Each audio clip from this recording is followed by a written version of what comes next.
Welcome to Talking Heads on USA Global TV, starring the one and only wonderful Dr. Jacalyn. It's a prestigious place where world-class influencers and experts meet, and where you'll find the most trusted advisors and coaches for all things in life and business. Visit usaglobaltv.com to sign up for our newsletter, get the value you need, and be first in line to learn about events and giveaways and other valuable content. Connect with us. Email Dr. Jacalyn at usaglobaltv.com to talk about how you can become part of USA Global TV. That's USA Global TV, where the doctor is always in. Hello, everyone. Welcome to USA Global TV and Radio.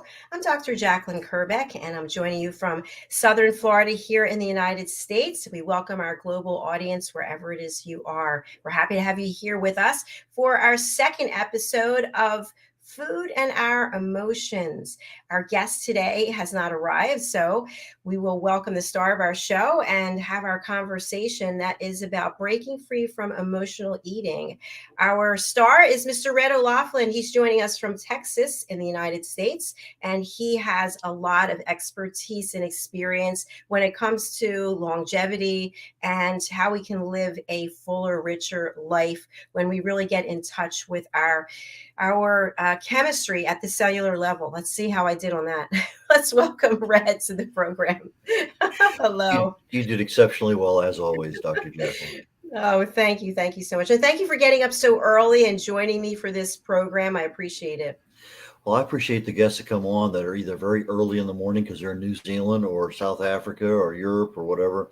So, a little bit of difference, for me is nothing compared to what the inconvenience is for some of the guests that have been on the show at almost midnight their time. So you do have a worldwide audience of attendees and guests and other hosts and stuff. So it's dedication to make sure everything works properly.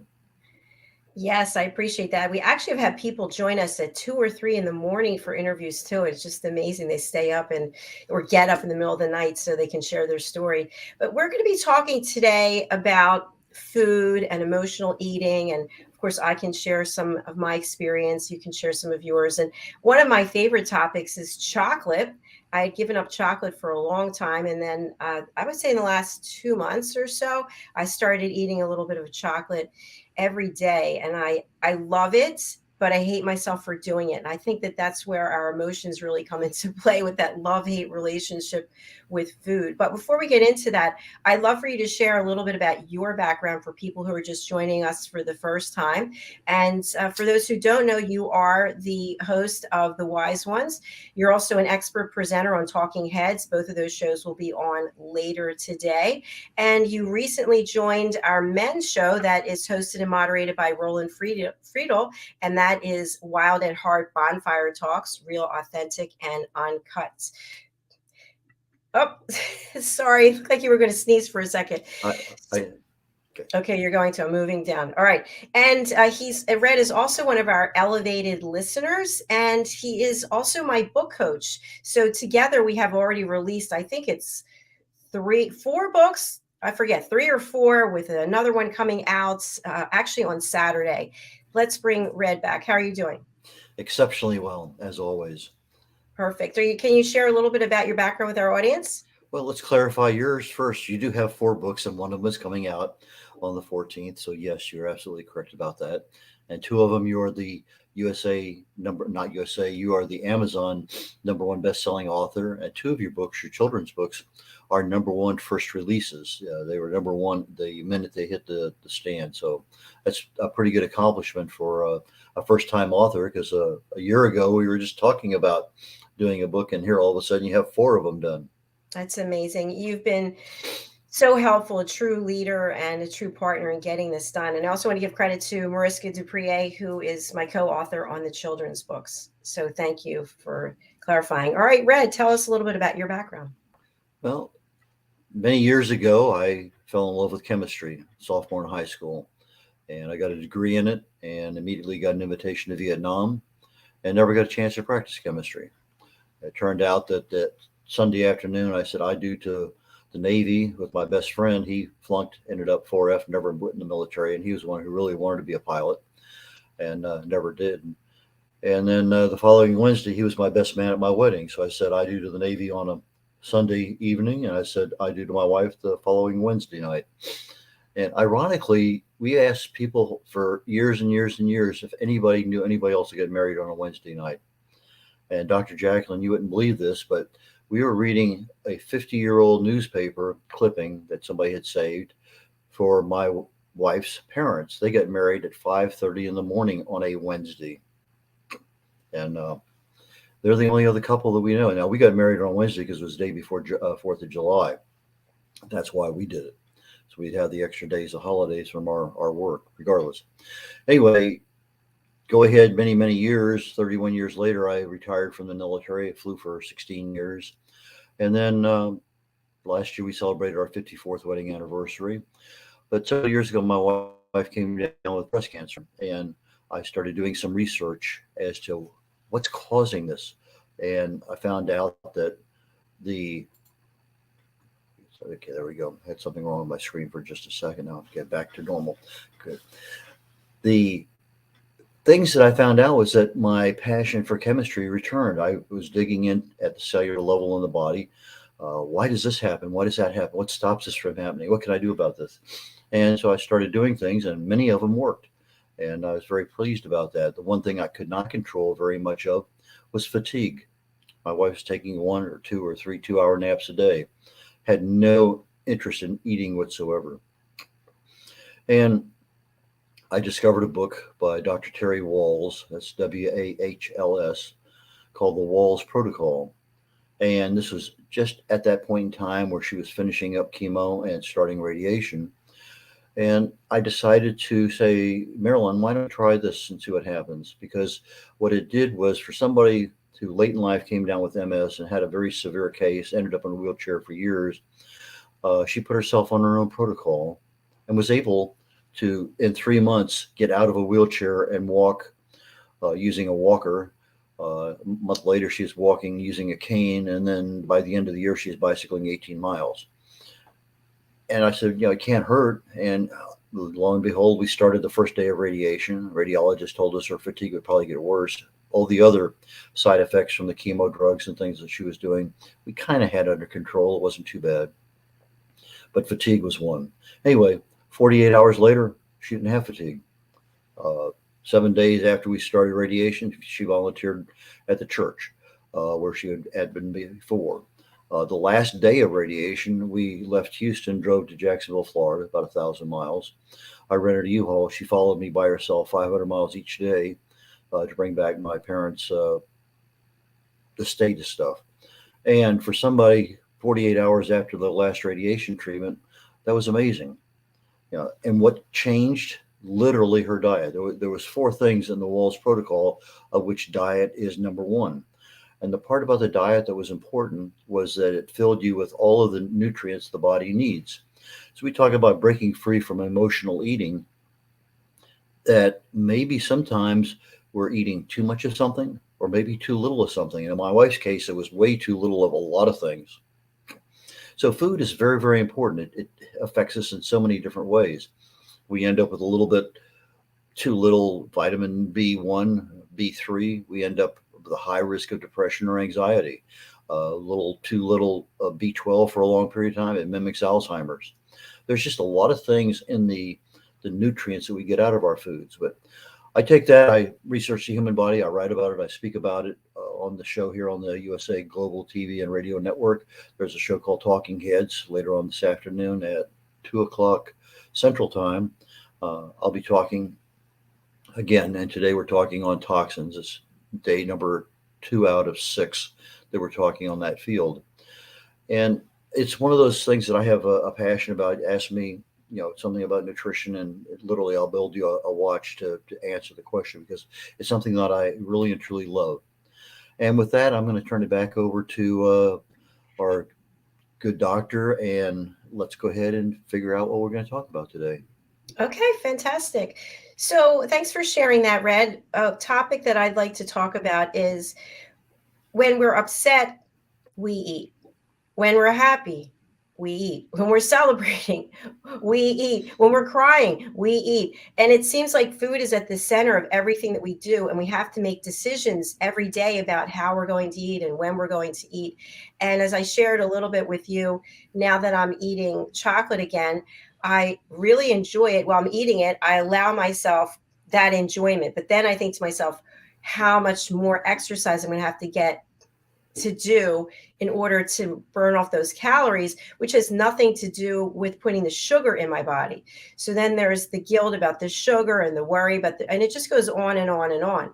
So I think it's almost impossible.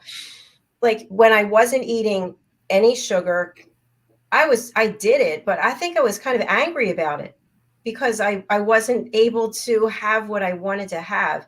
So I know people very closely who don't care about any of it. They're going to eat whatever they want. They've been doing it for years. That's just the way that it's going to be.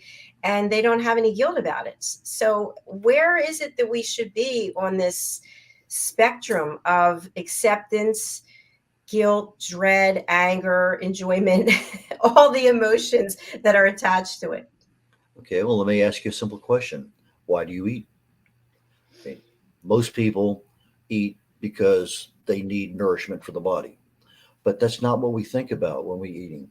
We're thinking about how do we look? We don't want that extra couple inches around the middle. We don't want, things that detract from our appearance.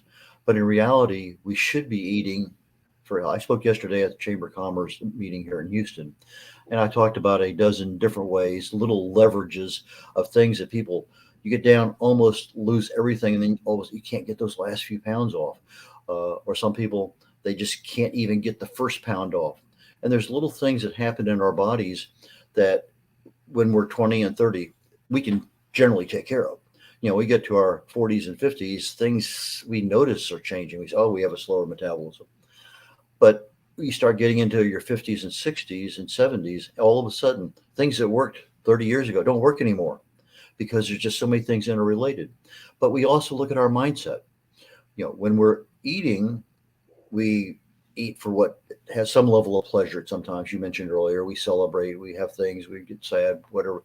We have our comfort zones, and our go-to is, spaghetti and meatballs or pie or whatever that may happen to be. And so we eat to celebrate, but we don't eat in moderation. It's like that chip, can't eat just one. Well, that's true. There's the commercial about, pay me now or pay me later, because that second, the first one, it's no problem. And when I was on Atkins for a number of years, I noticed that I could have, anything I wanted, anytime I wanted, as much as I wanted, if I did it once. So if I was living in Germany at the time, I'd been on Atkins for a couple of years. I loved it. I thought it was a wonderful diet. I had a problem with the fact that I did not understand body chemistry at that time. This is back in the 90s.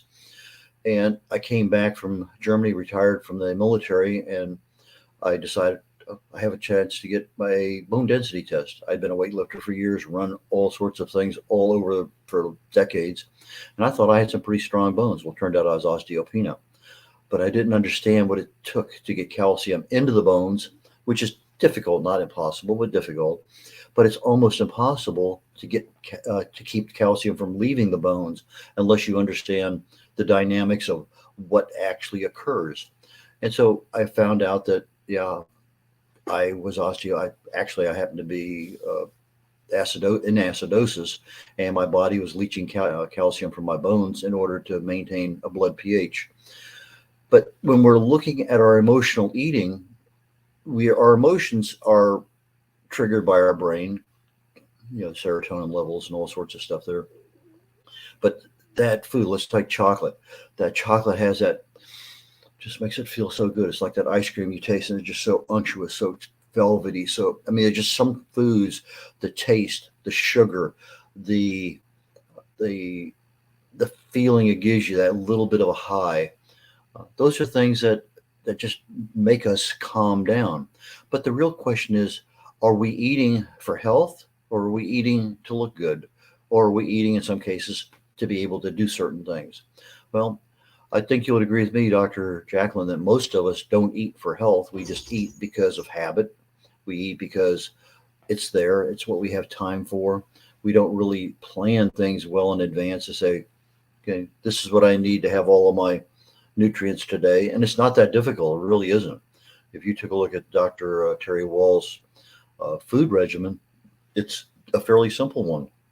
She says 3 meals a day for those people who can eat 3 meals a day. And we found out, my wife and I, we could barely eat one and a half of her meals. But the first part of her meal is leafy green vegetables, all different kinds. When we did it, was about 7 or 8 different kinds of leafy green vegetables. 1 cup. That's not much. Then the second part of her 4-part program on her eating is colored fruits and vegetables, where the color goes all the way through the entire plant. So in other words, you're thinking something like a blueberry, not an eggplant. So you get the phytonutrients from those foods that are red and purple and orange and yellow and green, etc. But you're looking at fruits and vegetables that have a lot of color to it. The third one, and this is one that I happen to not like a lot, and that's your cruciferous vegetables, because there's a lot of sulfur in there, and the sulfur is needed for our bodies to repair everything. But I love garlic, I love onions, I love mushrooms, I love a lot of other things. There are a lot of other options that provide sulfur to me. And so I would take those, and rather than a cup of those, I'd take a half a cup because I'd saute them. Then the last thing you need is some level of protein. And if you're doing that with any kind of saute, it's a half a cup rather than a full cup. So I changed. The only thing I changed was that I changed my protein. Every 48 hours, I had different proteins. So if I happened to have, say, hamburger and salmon in one day, the next day I would have chicken and pork. So I would just change things out so I would not repeat the same protein 2 days in a row. Now, that gave me literally all the nutrients that I needed. Now, because I was choosing my foods unwisely when I was in Atkins, because it's a very similar diet. You didn't hear me talk about any kind of carbohydrates at all. When I was on Atkins, I was less than 10 grams a day and happy as could be. But when you're on a low carbohydrate diet, it automatically forces you into a ketones as a fuel choice. And this might be one of those things that for some people, you're not getting that little bit of feeling that tastes good from the food you have, because we don't have that. I mean, I didn't have a problem with any kind of food when I was on Atkins for 6 years, except bread. I thought I was going to have a problem with pasta because I love pasta.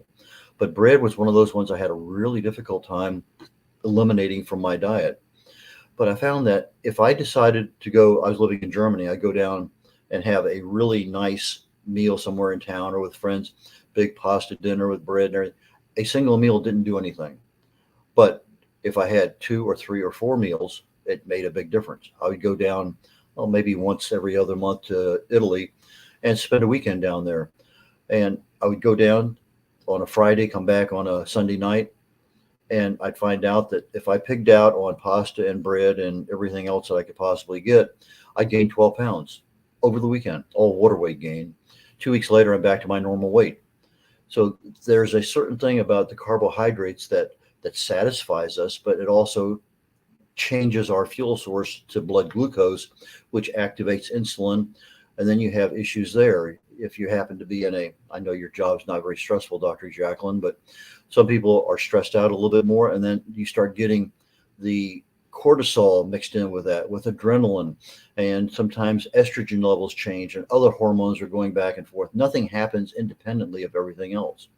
And so when we're eating, if our thought pattern is, I want to be healthy, I want to be healthy now, I want to be healthy when I'm in my 60s and 70s and 80s, where I can do whatever I want. Maybe one of the trade-offs is that I need to change not my eating habits, but my lifestyle, which dictates my eating habits. Does that make sense? Yes, it definitely makes sense for sure. And I think I think if somebody were cooking for me, if somebody were preparing a meal, I would eat extremely healthy.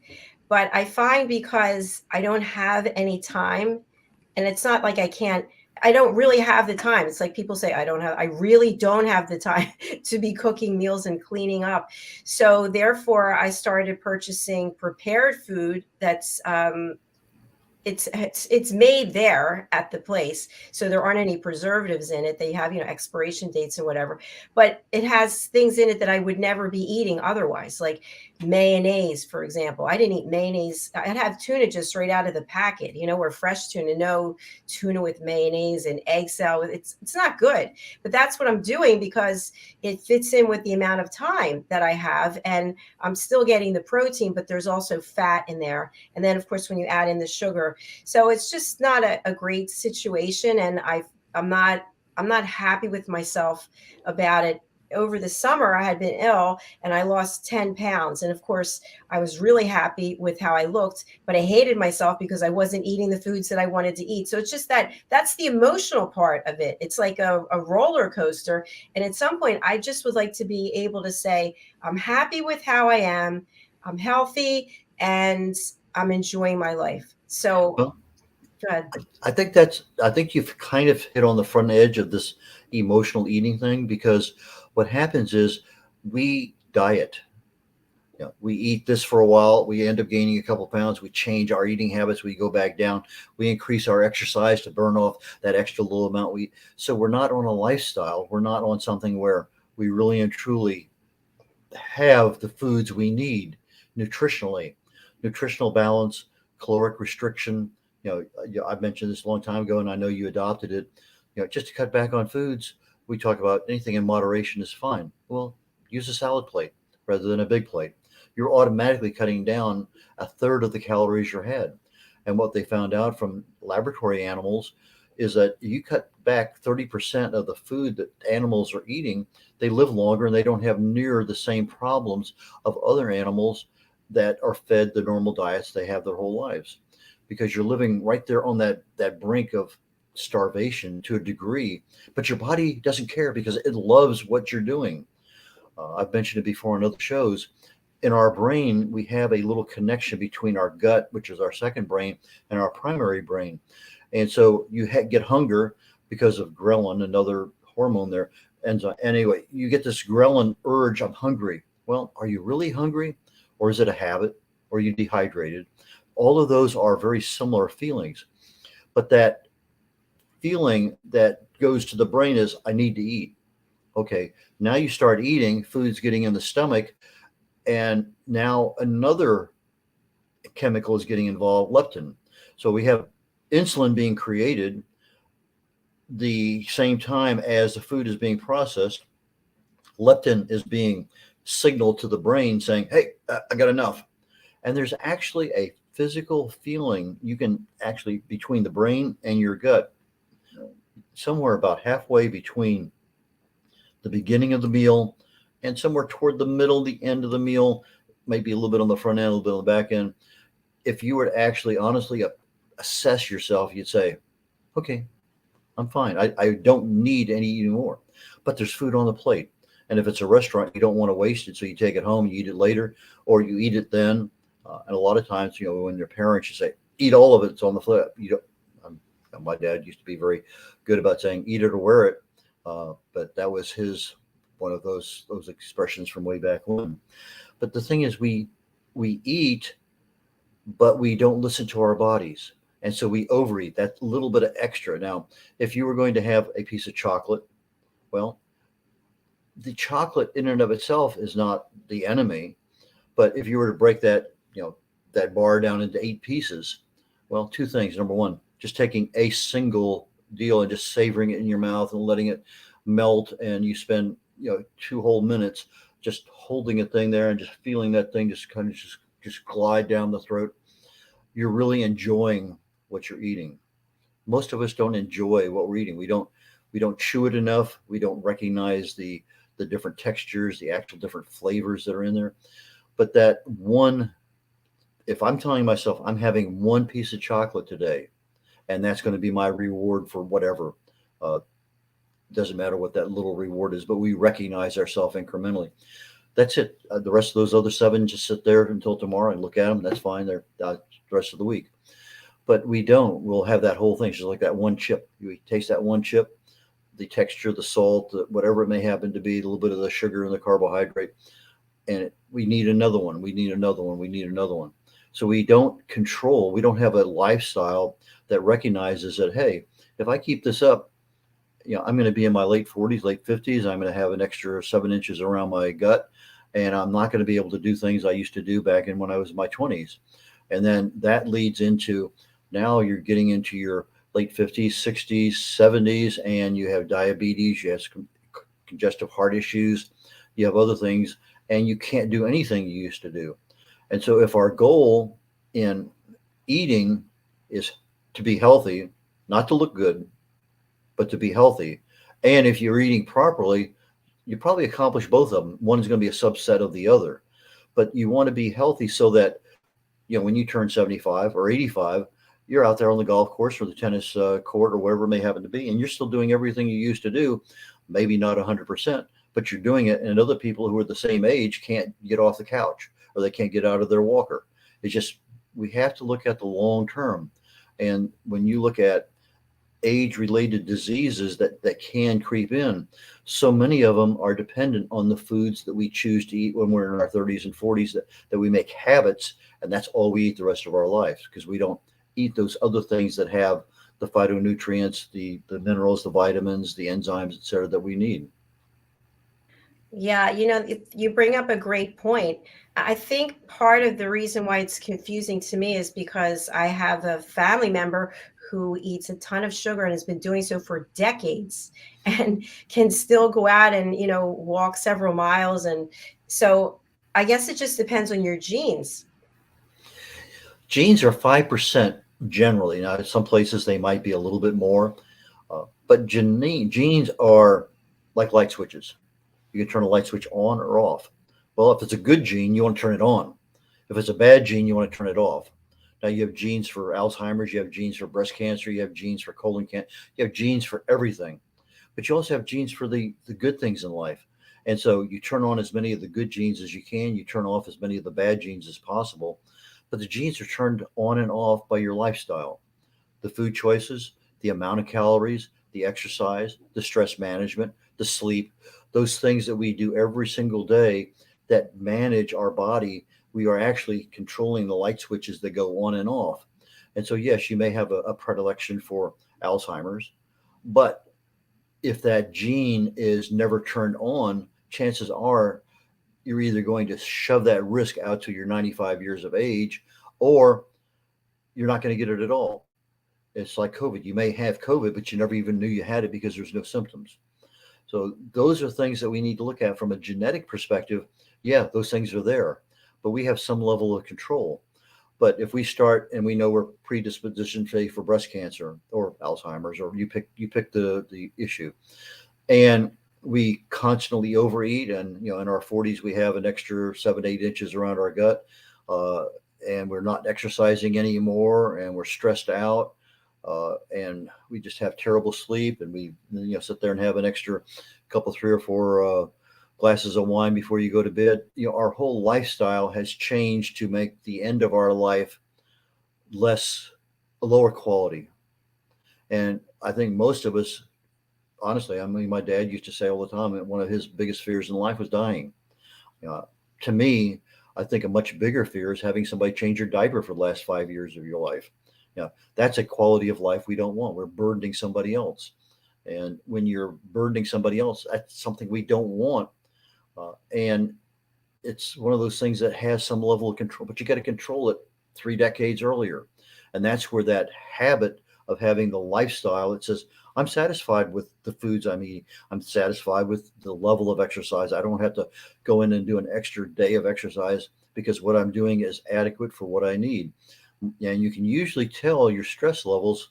One of the easiest ways, if you go to sleep at night and you're constantly thinking of something that's keeping you awake, you're stressed.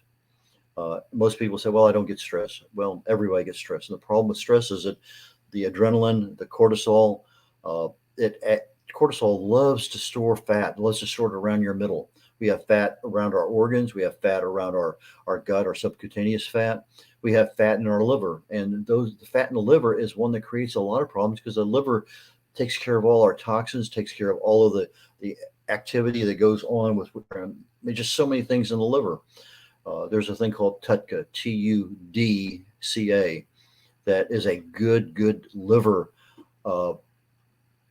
chemical that you take this. It's about $30 for a bottle. It's not very much, but it's exceptionally good to get rid of some of that fat around the liver, in the liver.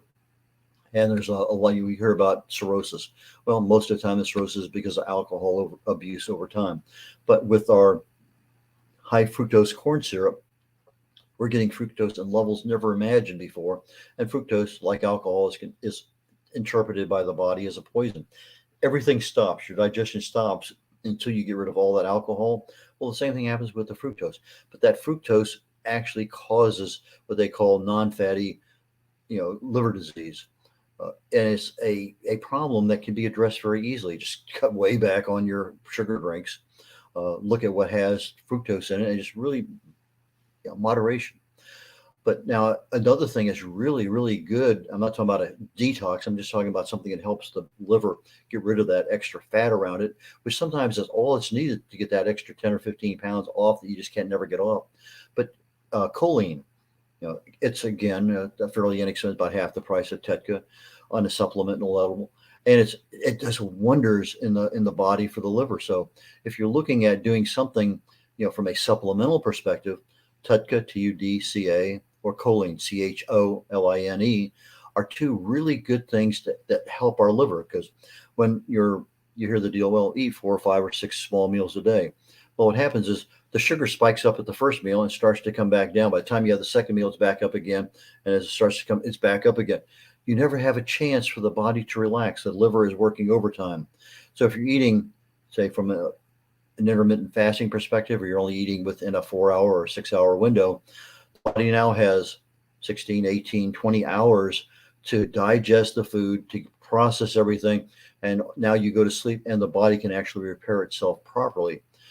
And so it's like I say, when I looking at the issue of how do I get calcium into my bones, how do I keep it there? Keeping it there is harder than getting it there, because everything, the rest of what we do for our eating regimens dictate whether the calcium stays there or not. And the bad part about some deficiencies is I can get calcium into my blood. Well, let me just take a moment. We have the time to do it right this second. You want calcium to get to your bones, you have to have some kind of food that has a lot of calcium in it. Or if you take a pill, make sure it's not calcium carbonate, because that's very difficult to get into digestion, into the availability in your body. But let's say you're having some leafy green vegetables that have calcium. You also need magnesium, which leafy green vegetables have some of that too. So the magnesium helps the calcium become available to the body. As it's leaving the stomach, going through the duodenum, if you have enough vitamin D3, it gets pulled into the bloodstream. If not, it ends up in the toilet. Now you have calcium in the bloodstream, and it's going to go to two places. It's going to go to your bones, or it's going to go to your heart valves and arteries as plaque. Well, if you have enough vitamin K2, it'll go to your bones. If you don't, now you're building a plaque in your heart valves and arteries. But now it's in the bones.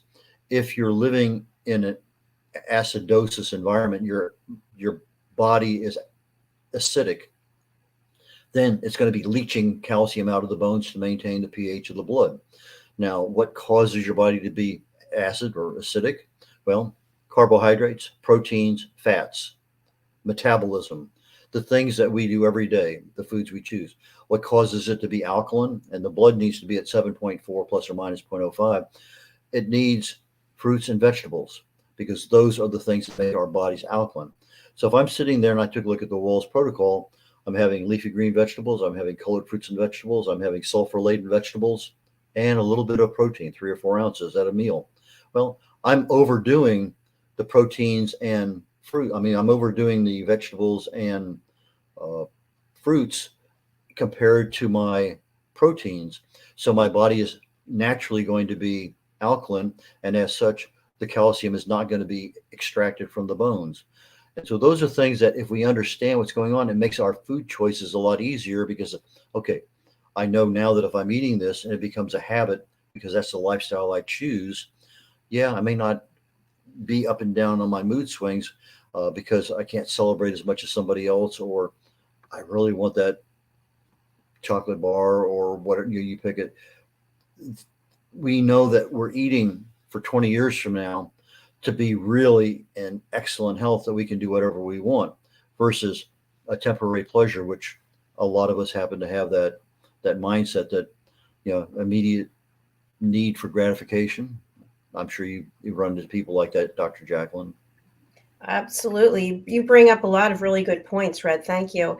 I'm wondering, when we talk about TUDCA or we talk about supplements, how do we know if we can just take this supplement? That's like, is there anything we need to know about the supplements we put into our bodies? Is one thing not go with another? Okay, let's take something that has vitamin A in it. Just pick A, whatever it may happen to be. When you're eating the food, there's a lot of other cofactors that go with it. Yeah, they extract out the individual, not acetaminophen, the aspirin. It was made from the bark of a white willow tree or something. Trying to think of the name, acetylsalicylic acid. Well, when you extract it out in a chemical lab, you're only getting that particular molecule. Well, molecules made in a chemistry lab have a tendency to be left-handed or right-handed. And when you're looking at certain things, I know on vitamin C that if you get a lot of left-handed vitamin C, it's not as good for you as if you get almost all right-handed vitamin C. It's the way the structure is made. They're mirror images of each other. So when they're made chemically in a manufacturing process, you're getting about a 50-50 mixture. But in the plant, you're getting all of one kind. But you're also getting the fiber and some of the other nutrients that go with it. And so when you're buying a food group, now I generally do two chemical supplements. Number one is vitamin K2. Now, vitamin K2 I do for a couple of reasons. Number one, I want to have the K2 in my body because I have some level of blockage in my arteries, and the MK4, the monoquinone 4 in vitamin K2 can extract the calcium out of my heart valves and arteries. Now, I don't have a heart problem with the heart valves, but I have one artery that's blocked, and this is a long-term program the next couple of years that I'm going to look at personally trying to extract the calcium so I can increase that level. But I also want to keep the calcium away from my heart, and I want it going into the bones. So vitamin K2, typically you get some from vitamin K1 leafy green vegetables, but the body doesn't convert as much as you need. And I'm looking for both the monoquinone 4 and the 7. Those are the two. The 4 is the fast-acting one. The 7 is the longer lasting one. And so I'm going to take a vitamin K2 every day or more. I'm also going to take vitamin E. There's 8 different chemicals that make up vitamin E. You have 4 tocopherols and 4 tocotrienols.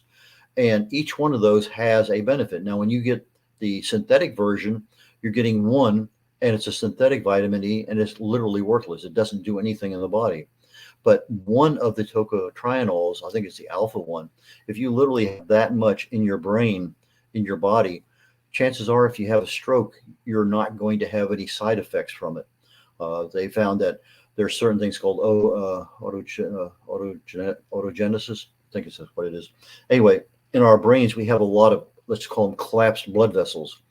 And you get a blockage, all of a sudden, if that chemical there, that alpha tocotrienol, it will actually force those blood vessels to open up and go around that blockage.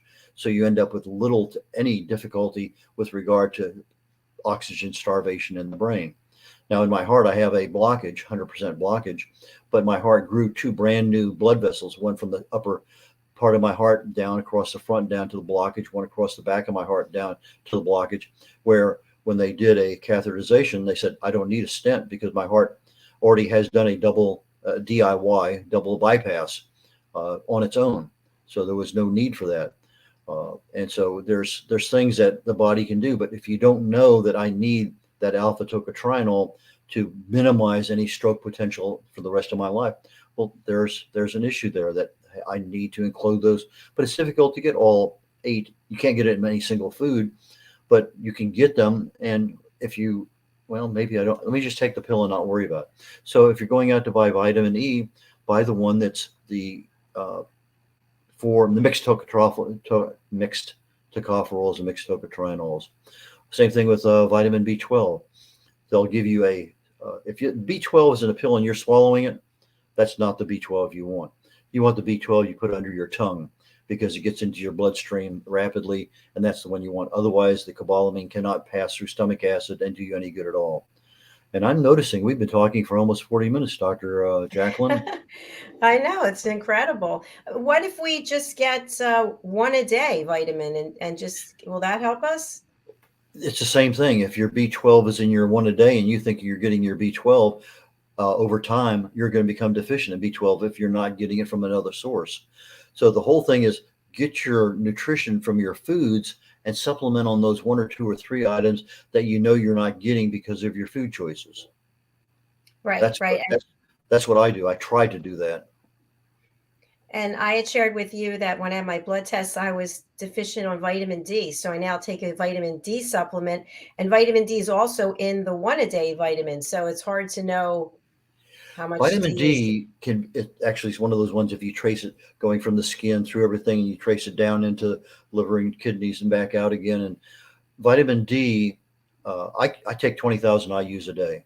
If you listen to the experts and they say take 2,000 or 1,000, I've done that and I've had my blood tested. I can't get my blood levels up where my vitamin D3 levels are even at the bottom of the line. It used to be 20 nanograms per milliliter was the minimum. Now it's 30, but you'll still find a lot of references out there saying 20. But if you're really wanting good health, you want your vitamin D at least at 50 nanograms per milliliter. If you have cancer and you're treating some other kind of disease, you want at least 80. I keep when my wife was going through her chemo, I was keeping hers at around the 90 to 100 level. I try to keep mine at the 90 to 100 level normally, and most of the time I was. I think the last time I had it checked, I was 106.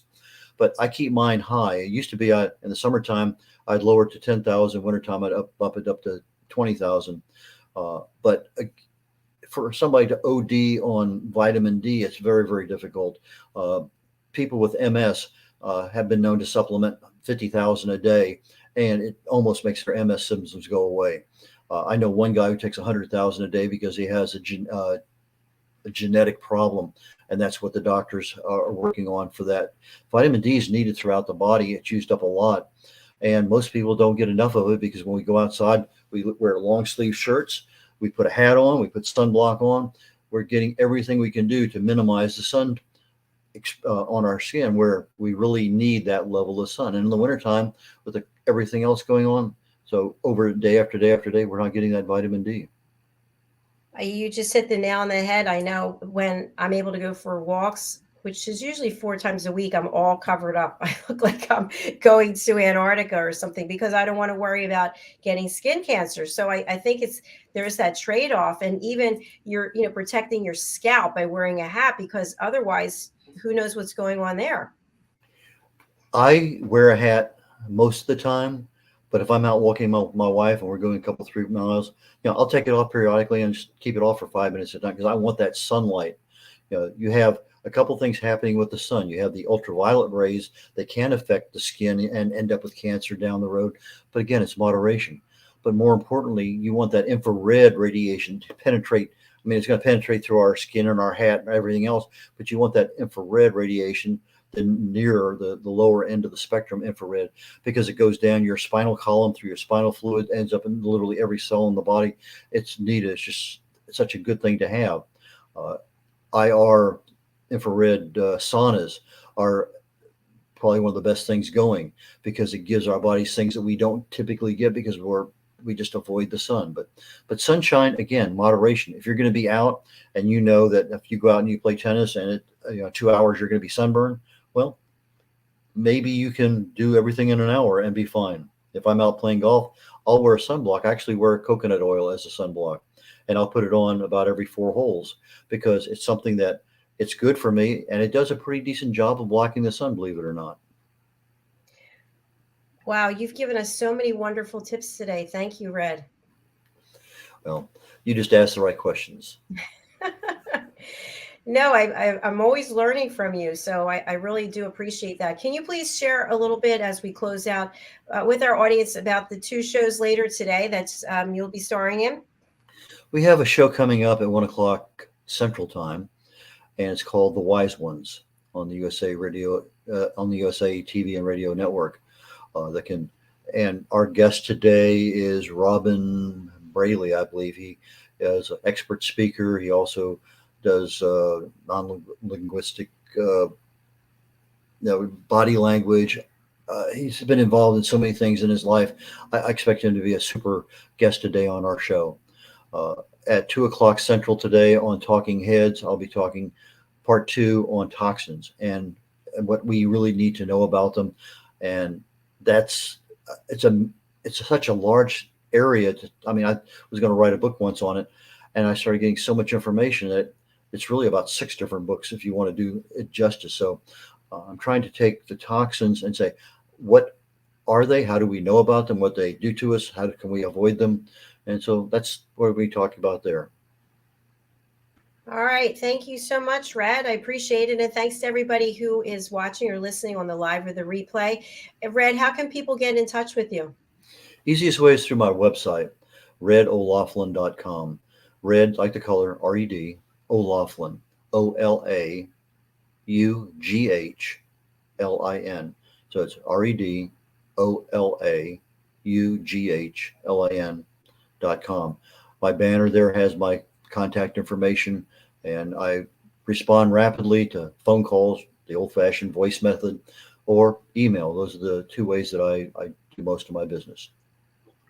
All right. Thank you so much, Red. I wish you a good rest of your day, and I'll see you in a few hours. I look forward to it. Take care.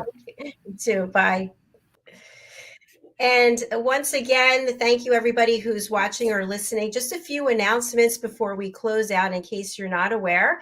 We do live stream 5 days a week, Monday through Friday, and we are always interested in hearing your story. So if you would like to be a guest on our shows, please go over to our website, which is usaglobaltv.com, and look for Book Your Session. Just go ahead and scroll down and find a show title that resonates with you, your mission, your work, and go ahead and register. All of the times on the website are in the Eastern time zone. So go ahead and add whatever number of hours to wherever it is you are in the world.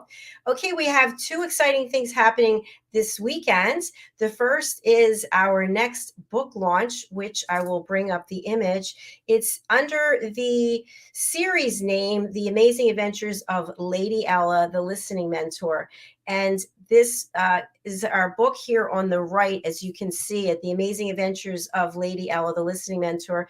This book came out in December and immediately became an Amazon #1 new release.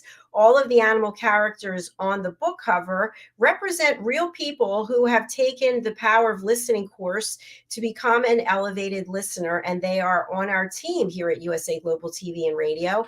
If you'd like to be one of our team members, it's very easy. I'll put up the graphic for the course, and you can go over to thinkific.com and you can take the Power of Listening, which is a 2-hour online course. You will get a certificate, and that certificate will be displayed on drjacalyn.com. And also your headshot will be on drjacalyn.com and usaglobaltv.com as one of our team members. The course is $39. It's 2 hours. You can take it at your leisure. And then, of course, we will do our best to promote you on all of our platforms. So if you're interested, that's an information. So back to the book. The second book in the series is coming out on Saturday. It's called Lady Ella's ABCs of Listening. And these 2 books are 2 of 7, 5 more to come. And they're all focused on teaching children and their families how to listen at an elevated level. This book takes place at the School of Joy, and you can see the animal characters here on the book cover, also representing real people who have taken the power of listening.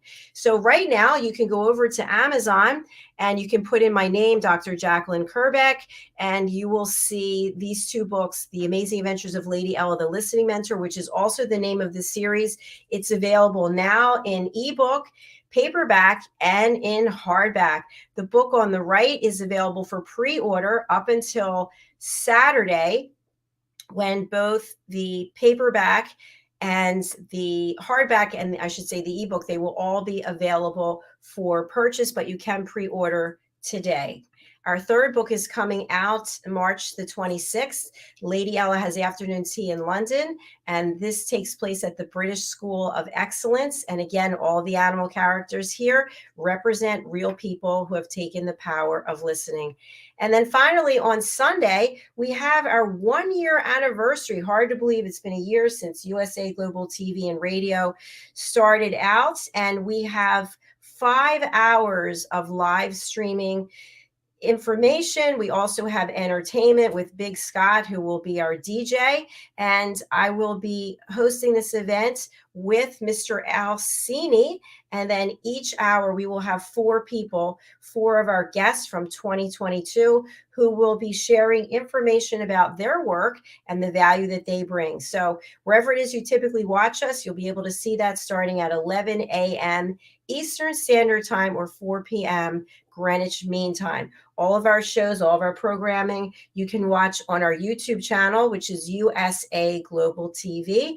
And if you are on that right now, we ask that you would just subscribe so you're aware of all of our programming. We typically have about 25 live shows each week. Thank you again for being here. I really do appreciate it. We'll be back in a couple of hours with the Corner Bookstore, and we look forward to seeing you then. Until then, take care, and remember, be kind to yourself and to others. Bye for now.